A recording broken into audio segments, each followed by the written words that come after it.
ओम श्री हनुमते नमः। नमस्कार। भक्ति यात्रा में आजकल हम लोग श्रीमद् भागवत गीता के 6वें अध्याय में वर्णित ध्यान योग की चर्चा कर रहे हैं। आज द्वितीय श्लोक का पाठ करेंगे और अर्थ ग्रहण करेंगे। तो चलिए शुरू करते हैं।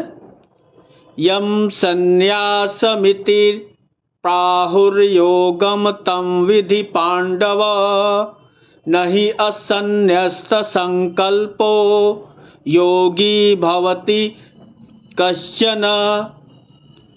इस श्लोक का सूत्र के रूप में अर्थ हुआ, हे पांडव, जिसको संन्यास कहते हैं उसी को तुम योग समझो।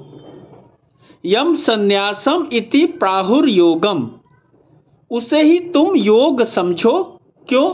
क्योंकि संकल्प को त्यागे बिना नहीं असन्यस्त संकल्पो योगी भवति कश्चन, कभी कोई योगी नहीं हो सकता।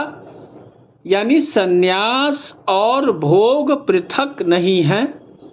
शर्त यही है कि सचमुच के योगी बन जाओ, यानी कोई संकल्प मन में न रहे।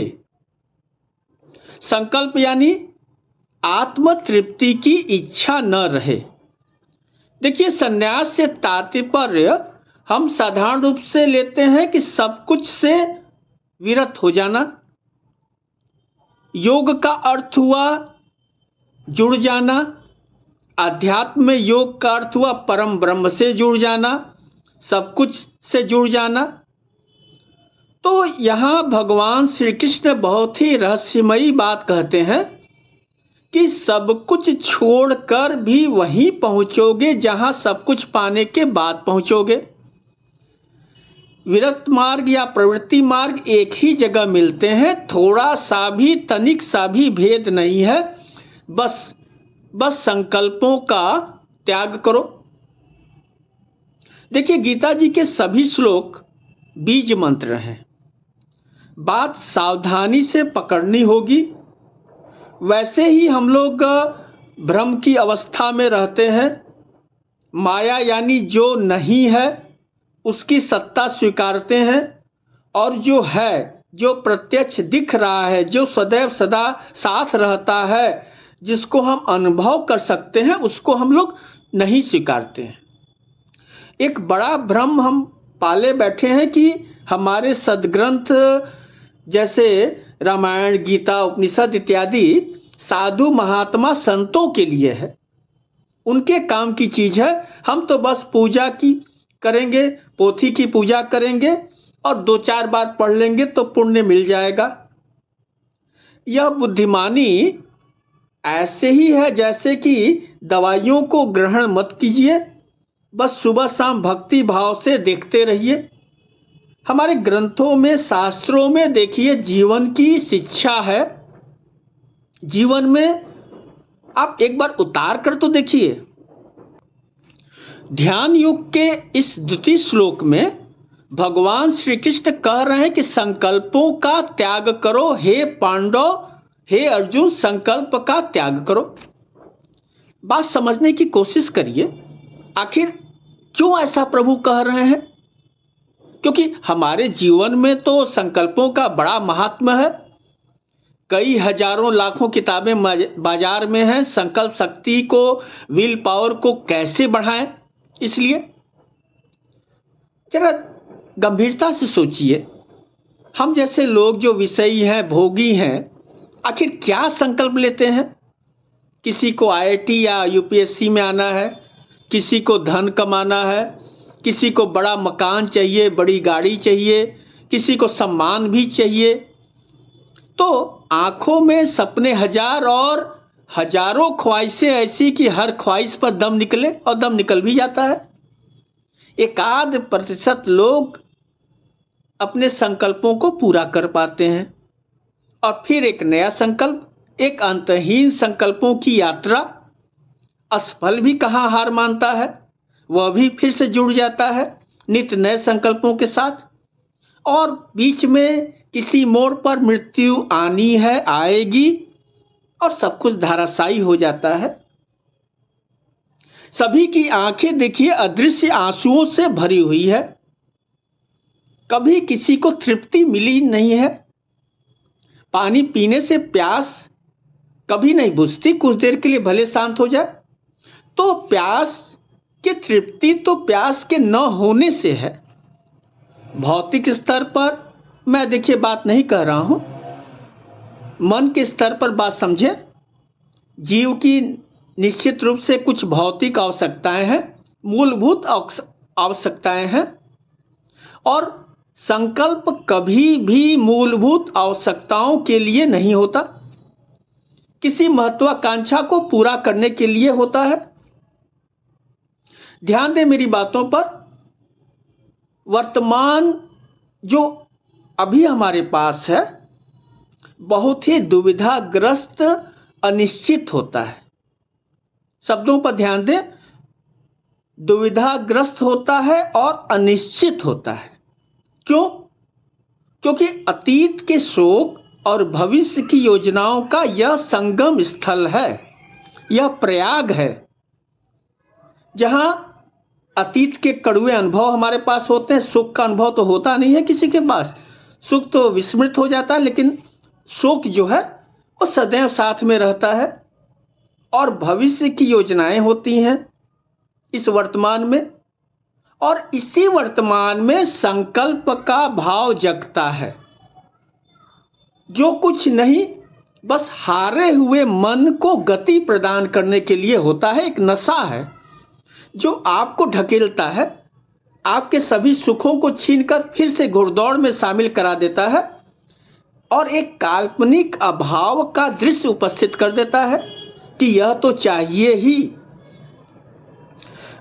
योगेश्वर भगवान श्री कृष्ण कहते हैं कि तू पहले जल्दी से संकल्पों का त्याग कर।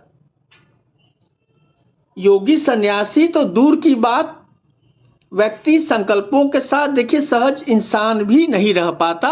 इसलिए यह श्लोक बहुत ही महत्वपूर्ण है। यम संन्यास मिति पाहुर योगम तम विधि पांडव, नहीं असन्यस्त संकल्पो योगी भवति कश्चन। भगवान श्री कृष्ण ने ध्यान योग संबंधित प्रथम 2 श्लोकों में दो बड़े क्रांतिकारी सूत्र हमें उन्होंने दे दिया।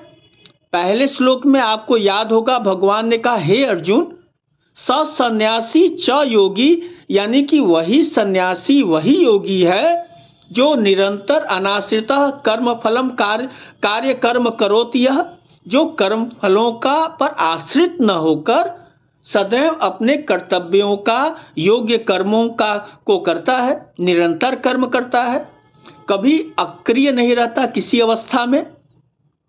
और दूसरे श्लोक में एक तरह से हमारे जो कर्म हैं, जो हम सामान्यतः करते हैं, उस पर अंकुश लगा दिया। आप सूक्ष्म रूप से देखिए तो पहले किसी चीज की इच्छा होती है, फिर मन में संकल्प उठता है कि हमें यह कार्य करना ही चाहिए, और फिर क्रिया होती है। यानी कि हमारी क्रियाएं हमारे संकल्पों से उपजती हैं। यह सामान्य प्रक्रिया की बात है। पर गीता वचन है कि संकल्पों को त्याग कर क्रिया करो। क्रिया करो लेकिन संकल्पों को त्याग कर। फिर पहले उन्होंने चेतावनी दी थी, क्रिया करो पर फलों को त्याग कर, फल की इच्छा न रखकर आश्रित न रहो। तो संकल्प से क्रिया उपजी और क्रिया से कर्मफल। भगवान कह रहे हैं कि दोनों को छोड़ दो, यानी संकल्प को भी छोड़ दो, कर्मफल को भी छोड़ दो, सिर्फ बीच की जो स्थिति है क्रिया, बस उसे ही करो, उनकी ओर ही देखो। तो आखिर भगवान किस क्रिया की बात कर रहे हैं, यह हमें समझना होगा। और यह हम समझ लें तो समझिए ध्यान योग की पहली सीढ़ी पार कर गए। पर मैं सावधान कर दूं, इसे समझना बहुत आसान भी नहीं है, क्योंकि माया भ्रम का इतना चकाचौंध है और हम लोग साधारण इंसान। तथापि मैं एक सरल उदाहरण से कोशिश करता हूं। देखिए, हम लोग सभी श्वास ले रहे हैं, श्वास के बिना तो कोई नहीं है। क्या कोई संकल्प लिया था कि श्वास लेना है? कभी नहीं। क्या श्वास लेते समय आपने कभी सोचा कि इससे क्या लाभ होगा, क्या फायदा मिलेगा, क्यों करें? कभी नहीं। एक सहज प्रक्रिया के तहत श्वास ले रहे हैं, सांस छोड़ रहे हैं। यानी हम कह सकते हैं कि इस क्रिया में न संकल्प है, न फल का आश्रय है। अवश्य हम बड़े होकर विज्ञान पढ़कर या अनुभव से जान जाते हैं कि श्वास लेने से लाभ होता है, पर सहज क्रिया के रूप में हम जब नहीं जानते थे तब भी कर रहे थे, आज भी कर रहे हैं। यह क्रिया न करने पर मृत्यु निश्चित है। पर क्या इस डर से हम सांस लेते हैं? तो आप सभी का उत्तर होगा कि हम लोग सहज क्रिया के रूप में श्वास कर रहे हैं। अब इसी बात को अन्य क्षेत्रों में जाकर समझें। मां का दुलार क्या संकल्प और फल के अधीन है? देखिए, जीवन में हमें हमारी क्षमताओं के अनुरूप कुछ कर्तव्य दिया गया है, जैसे विद्यार्थी, नौकरी, व्यवसाय। तो क्या हम लोग संकल्प रहित कर्म नहीं कर सकते? संकल्प तो हम दूसरों की क्रिया देखकर ही करते हैं, और जिसने भी दूसरों को देखा दुख ही पाया, क्योंकि स्वयं की सराहना हम नहीं उस समय करते। एक बार कभी स्वयं की सराहना करके देखिए, क्योंकि सुख स्वयं से जुड़ा होता है, दुख परायों से। संकल्प लेने वाला स्वयं से भाग रहा होता है, उसको दूसरों जैसा बनना है। और भगवत प्राप्ति तो देखिए बड़ी चीज है, वो सही जीवन भी नहीं जी रहा है। गीता में भगवान श्री कृष्ण इसीलिए कहते हैं कि सबसे पहले जीवन में संकल्पों का त्याग करो। तो आज बस इतना ही। नमस्कार।